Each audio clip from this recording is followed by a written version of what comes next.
Cabbage idli తయారు చేసుకోవడానికి కావాల్సిన పదార్థాలు: గోధుమ రవ్వతో తయారు చేసుకున్న పిండి, క్యాబేజ్, ఆవాలు, జీలకర్ర, కరివేపాకు, సైంధవ లవణం, నెయ్యి, పచ్చిమిర్చి ముక్కలు. గోధుమ రవ్వ క్యాబేజ్ ఇడ్లీ తయారు చేసుకునే విధానం: ముందుగా స్టవ్ వెలిగించి ప్యాన్ పెట్టుకొని అందులో 2 చెంచాల నెయ్యి వేసి 1 చెంచా ఆవాలు, 1 చెంచా జీలకర్ర, పచ్చిమిర్చి ముక్కలు, కరివేపాకు వేసి కలుపుకోవాలి. తర్వాత గ్రైండ్ చేసుకున్న క్యాబేజీ మిశ్రమాన్ని వేసి వేయించుకోవాలి. మిశ్రమం వేగాక స్టవ్ ఆఫ్ చేసి ఈ మిశ్రమాన్ని ముందుగా నానబెట్టి గ్రైండ్ చేసుకున్న గోధుమ రవ్వ పిండిలో వేసుకొని రుచికి సరిపడా సైంధవ లవణం వేసి కలుపుకొని పక్కన పెట్టుకోవాలి.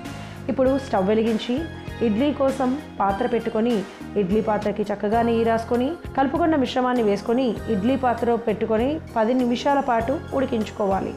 ఇడ్లీలు ఉడికాక స్టవ్ ఆఫ్ చేసి సర్వింగ్ ప్లేట్లోకి తీసుకుంటే క్యాన్సర్ రిస్క్ను తగ్గించి రక్తాన్ని అభివృద్ధి చేస్తూ కంటికి ఎంతో మేలు చేస్తూ రోగ నిరోధక శక్తిని పెంచే గోధుమ రవ్వ క్యాబేజ్ ఇడ్లీ రెడీ.